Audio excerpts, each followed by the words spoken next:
The agenda this week considered collective responsibility for past wrongs. We talked about troubles at the Toronto District School Board and examined efforts to de-radicalize disenchanted youth. The agenda's week begins, however, with gauging growth in Barrie. I want to get some better sense of the problems that are coming with the massive growth in this community here. And again, if you want to make the comparison to what you could do, say 25 or 30 years ago, that you can't do now because there's just too much going on, those are the stories we want to understand and then see what you're trying to do about them. So, Michael, why don't you start us off? What's harder to do in Barrie today that was easier to do 25 years ago? Certainly getting around. It's been talked about, but it's really hard to overemphasize the problem of urban planning when you have a lake in the middle of your city, because it makes traveling north-south in particular very, very difficult. You're on the western tip of Lake Simcoe, on Kempenfelt Bay, and that's just a geographic reality you got to deal with. It is, and as a lot of the growth has been in the south end of the city, which is where I live, to get into downtown or even to RVH is now is getting more and more difficult. There's very few main arterial roads that you can use. Some of these roads, particularly in the south end, they weren't designed for the number of people that live there, so in some parts there are only 2 lanes, and then they open up in other places as the city's been able to deal with that growth. But if you were trying to get to the hospital from the south end to the north end and you're driving, well, it took me 25 minutes now to get here. It would have taken me 20, 15 in the past. So when you have that reality of your one part of your city is not expandable because of the lake, it forces everything else in another direction, and that can lead to the north and the south end being very divided. Okay, but Gene, there's 2 realities here. Number 1, that lake, and number 2, this was not a city designed for 200,000 people. So what do you do? So what you do is, I suppose, you build more roads, more highways, and you figure it out. I think the lack has been planning.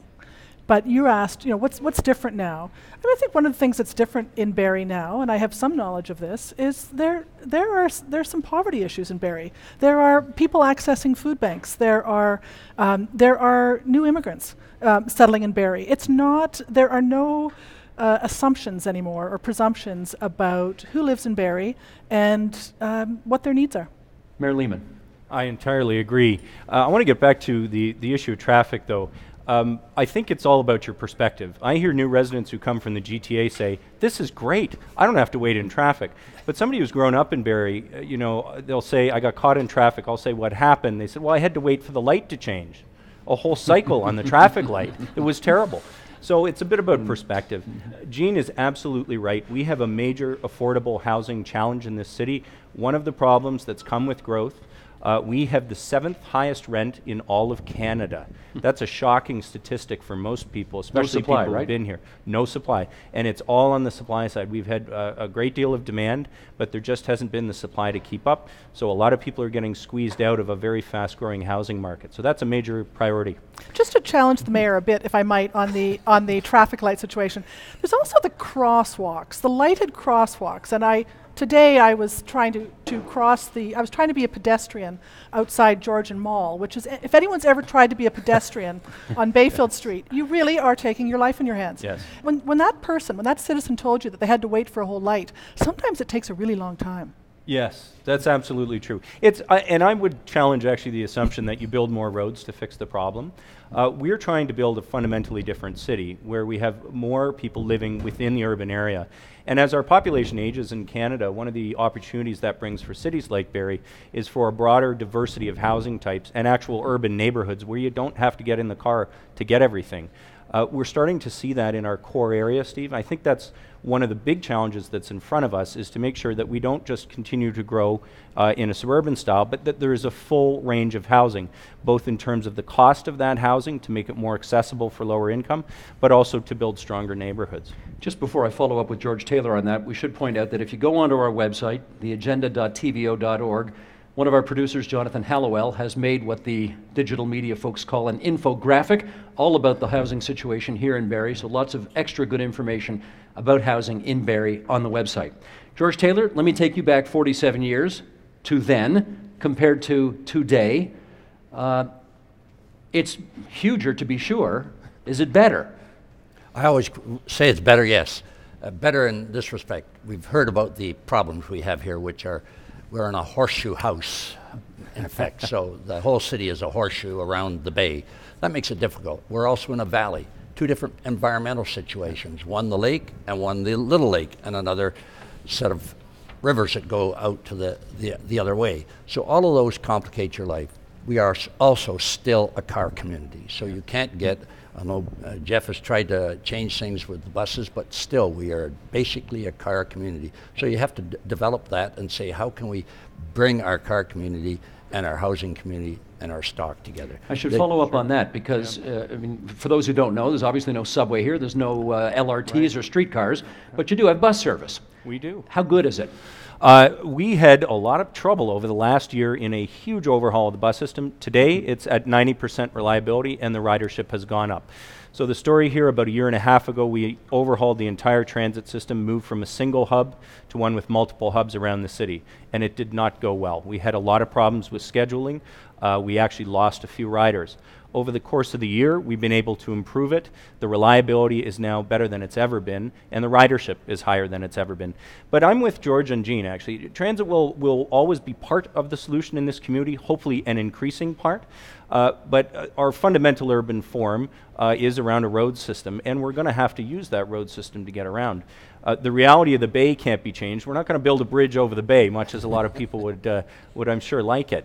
But we need to give people more options, and some of that is about not having to travel as much. The good old corner store, which has disappeared from our communities in our suburbs, I'd love it to make a comeback. So that's the kind of things that we need to do as we expand, as we grow to 210,000 people. This is not a criticism, it's just an observation. Barrie is overwhelmingly white. If you don't have a white face, is this a welcoming enough community? I believe today now. 20 years ago, 25 years ago, it would be a little bit more challenging, but certainly today, the diversity now. People's travel to Toronto, it's not brand new.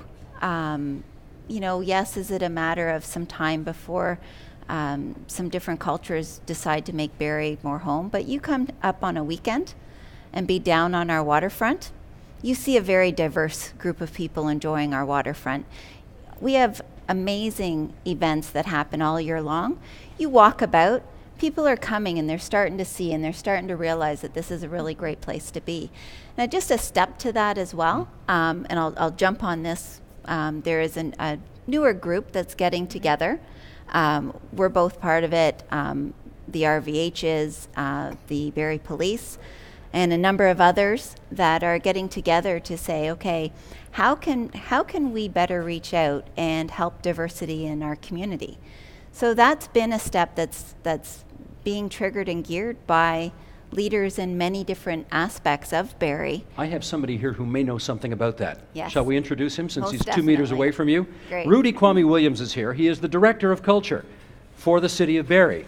Rudy, it's good of you to join us on the broadcast today. How are you? Thank you. How you doing, Steve? Just great, thanks. Good. Okay, tell us, how did you get to this community originally? I got to this community because Barrie was in search for a director of culture, someone who would implement the plan for culture that the city had, you know, illustriously spent some time working together and consulting the community and so on.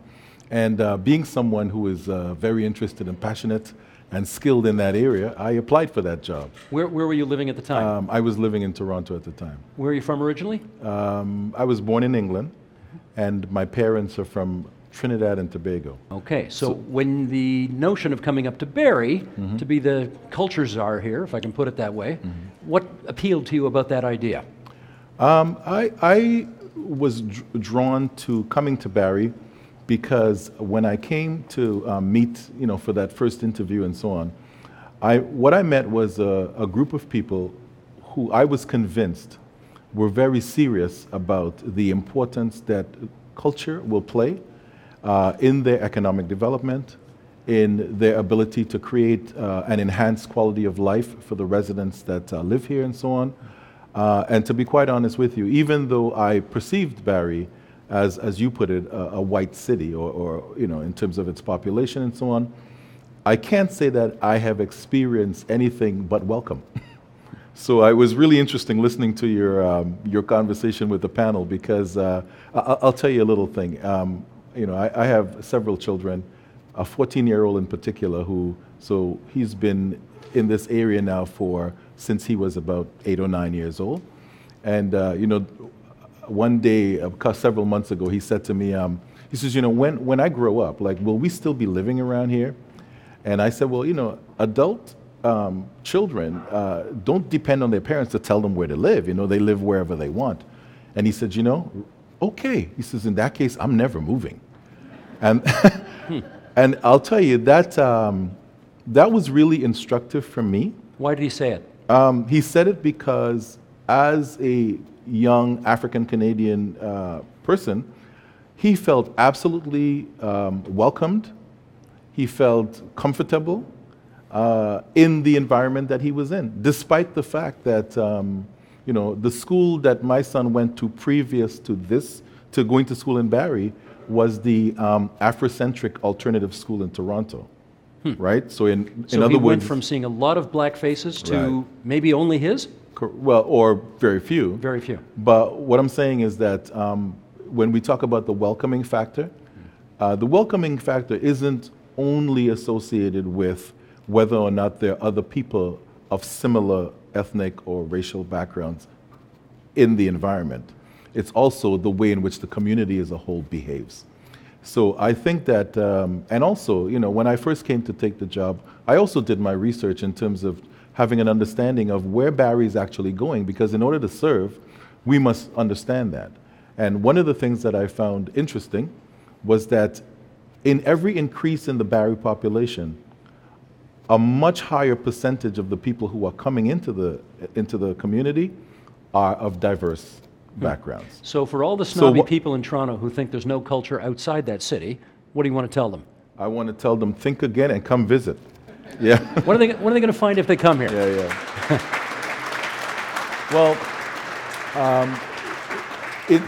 speaking in terms of the kind of cultural assets and interests that you would have, having been from Toronto myself, I want to say that this community has a tremendous amount of talent. Talent at what? Talent, visual arts, musicians, actors, performing artists of all kinds. The community has a tremendous amount of talent. I was telling someone the other day that I went to a high school play. Actually, me and my wife, we went together.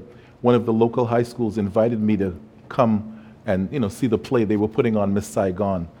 And both my wife and I, and I'm talking as someone whose eldest daughter went to the Etobicoke School of the Arts. So I'm not unfamiliar with the capability of an arts program, even within a school such as the Etobicoke, which is specialized in that. And this production that you're talking about, Miss Saigon, was done where? Was at St. Joan of Arc, which is a local high school. Okay. And I have to tell you that my wife and I, we sat there literally for the entire production with our mouths open, because not too many times have we ever seen high schoolers delivering this quality of art. In fact, I came back to my desk, and for the counselors who might be here today, they may remember, I sent them an email, all of them, and I said, listen, if you want to see the future of the arts in Barrie, please go see these kids. I'm just curious, how did they do the helicopter scene? In fact, they built their own helicopter. No right? kidding. And so the helicopter scene was actually done with a helicopter that they had manufactured within the school. I thought that was really impressive too. And the only thing that, looking at the production as somebody from a theater background, looking at the production, the only thing I regretted is that they were doing this amazing work, but it was within the school cafeteria and not perhaps in a theatrical facility. Well, that raises a couple of more questions. Number one, do you have enough theatrical facilities in this city to do what you want to do? Not ultimately, but we started off implementing the plan for culture, and in so doing, it called for there to be facilities at 3 different levels. Facilities that would suit the community agenda in terms of an effort to create and nurture talent from within, a mid-sized theater, so to speak, and then a larger facility that may in fact be able to bring in larger productions and so on. So I would say at this time, we have a community theater that we've created. which is doing well, serving in the way that it should. We also have a partnership with the college, and so we utilize the theater that's on the campus as our mid-sized theater. And to come, I believe in Barrie's future, will be the larger theater facility. But because we chose an option to really create from within, especially, I was really supportive of that once I got a wind of the kind of talent that the community already has. So in time, as we build the capacity, as we look at really creating an environment that we can use to attract talent, to attract people who might be interested in entrepreneurial activity, and you know, as this community becomes even more vibrant, we will see the building of a larger theater. Is it a fair analogy that that apparently we are not forcing on Norwegian Christians the same kind of standards we apparently do on, or many of us do anyway, against Muslims? Well, I think it comes down to familiarity. Those of us living in the Western Europe know more about, if you like, Norwegians or European culture or history than we do about Muslims. As the professor said, when you have sort of a foreign entity, which Muslims are to a certain extent, there is more fear initially, and you will have this more visceral, if you like, broad-based prejudicial reaction than to a group that is known. This is why, for example, we don't blame all white police officers for what's happened in the States with regards to the deaths of young black men. This is why we don't blame all white Christians for the actions of a few, because those of us who live here know, we work with them, we know them, we know that it's a small minority. But I think until we have greater familiarity and interaction with Muslims, then people realize that just like everyone else, we're diverse, we're not a monolith. We like to live here and raise our kids and send them to school and you know, have a good life like everyone else. And we're not all that different from everyone else. But that's going to take time. How do you explain the type of fear that comes up in our public conversations about Muslims that obviously does not come up when we talk about Norwegian Christians, for example?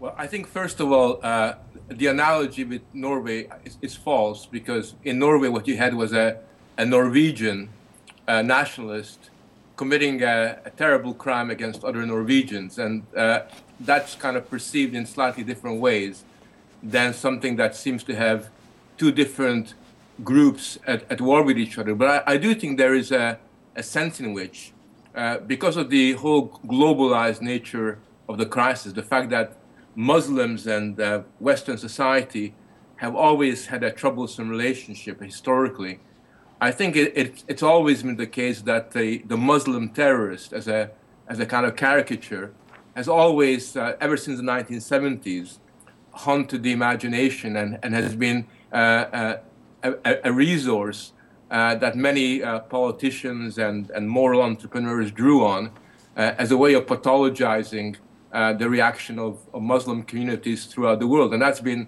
really, really very interesting that has had such a long period.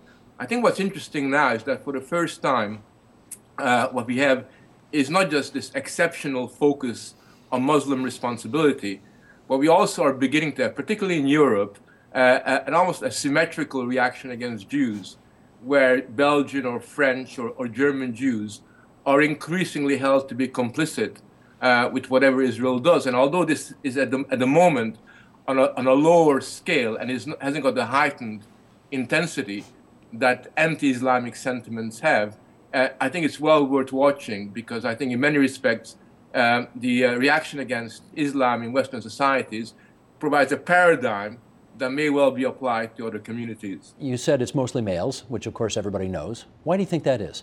I've noticed that there's actually 4 types of people who go down a criminal radicalization path. Mm-hmm. And my approach to each of the 4 is very different. I think society's approach to each of the 4 will be very different. So if you don't mind, I'm going to go through the 4 and I'll tell you how I approach each of them.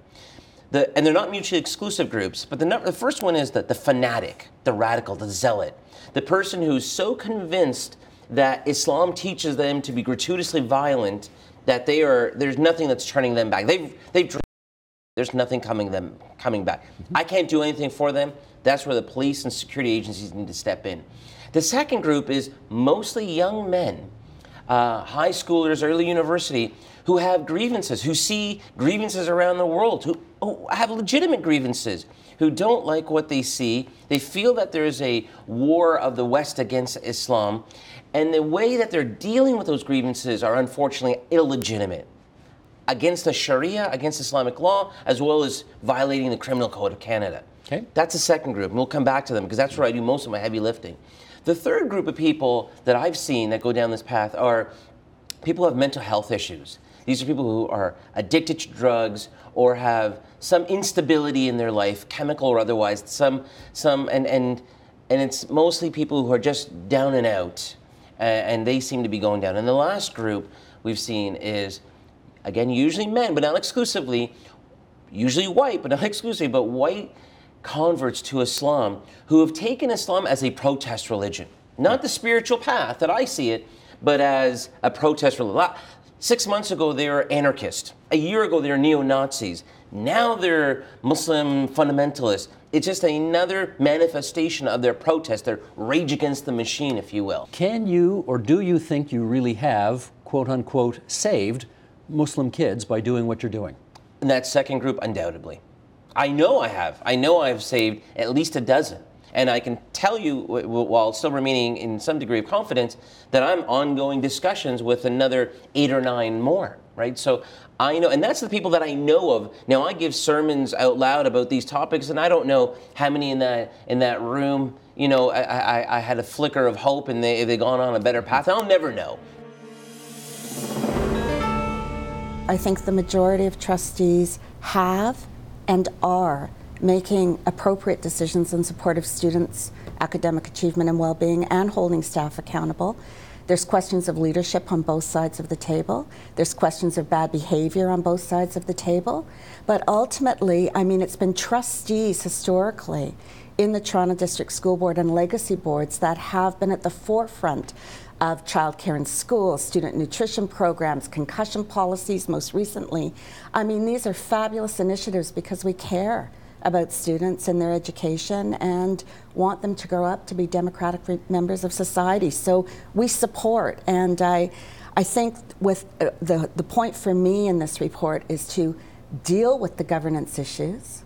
You will not change an individual's behavior, however, but the group and the collective and the leadership have to ensure that that behavior isn't what grabs the headlines anymore and is marginalized, and it's called what it is, and it's not supported, so the rest of the group and the collective can get on with the good work of a school board. Okay, Bryony, let me get you to follow up on that. In your time there, did you see what, in your view, were examples of trustees going too far afield and not sticking to what they ought to have been doing? But I think that's really answered in the report and the recommendations, is that we do need a lot more definition around the role of the trustee.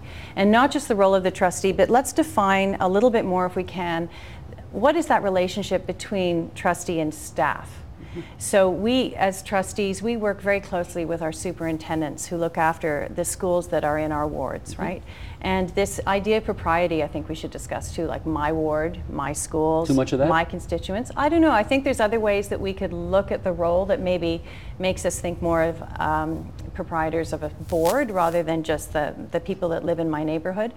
But I think that relationship with the SO is key, the superintendent. And I don't think sometimes that line is defined as clearly as it should be. Well, give me your view on this. I mean, typically, staff recommends, boards decide. Is that the way it works? Yeah, noses in, fingers out.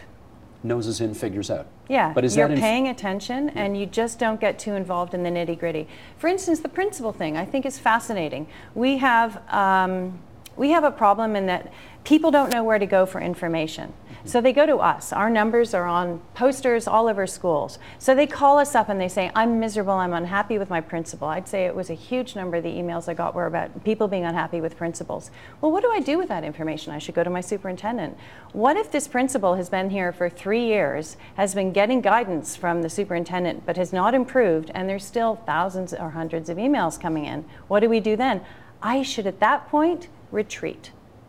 I should not put my fingers in anymore. I've got my information, I understand what's wrong, and I should go back to the Board of Trustees and say, we have a system problem, I think.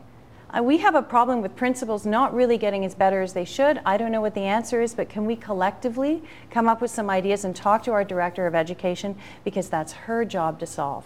It's not mine as an individual trustee. Let's play some tape here. Here's the beer store president, Ted Moroz, talking about why they opted to open up ownership of that franchise. Roll tape, please. Well, this is much more than that. So, the way we see it, we've been listening to what the consumers have had to say. We're listening to what brewers have had to say. We're definitely respectful of what we've been reading and hearing out there and what people are saying. And so, we feel that these changes are great for the beer consumer and great for selection at the beer store. You've been following this for a while. In your judgment, do they get any credit for the offer that they have put forward most recently? Marginal. I think the craft brewers have been trying for a long time to have a dialogue with the big brewers, and they got nowhere. They feel at this particular juncture, it's just a publicity stunt to be coming out with this last-minute Hail Mary pass when it's already in the government's hands. They have this commission, this panel. The government is going to make its announcement in the budget in the spring. Why would the craft brewers play ball at the 11th hour when they have some momentum and they have the government's ear? So I don't think it's being taken seriously, and also the fact that they would only have 3 out of 12 seats on the board. It would be just for show. You mean 3 out of 15 seats on the board? Right, 3 out of 15.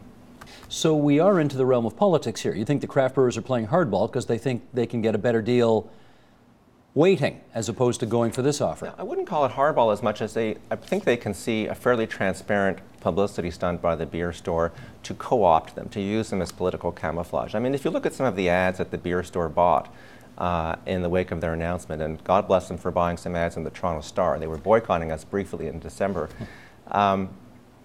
They came out with a poll, a public opinion poll that they released in those big full-page ads, saying that roughly 4 out of 5 Ontarians approved of this proposal.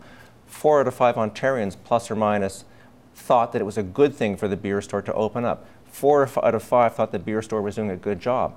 This poll was taken at 6 p.m. on the Wednesday of the announcement, which was on the Canada Newswire, a press release, at 7:30 or so a.m. in that morning. So by polling standards, that's a pretty rapid turnaround to ask people what they think about a fairly complicated issue same day. Okay, but having said that, I think the beer store people have said over the years that they have made in their view, good faith efforts to open up the process and allow more brewers, not of the big 3, to get their wares on their shelves. Are they being accurate when they say that? It's very complicated. Retailing is complicated even in the supermarkets. The system in the beer store is not designed to keep the craft beers out. What it is designed to do, I would say, from talking to a number of former beer store employees at senior levels who have confided in me how this operates, and Ed Clark notes this in his report as well, is that the big brewers use their ownership position to give themselves the best display. And that is the Agenda's Week in Review. You can see all of those programs in their entirety on our website, theagenda.tvo.org, on our iTunes channel, or on our YouTube channel, which is youtube.com/theagenda. Support Ontario's public television. Donate at tvo.org.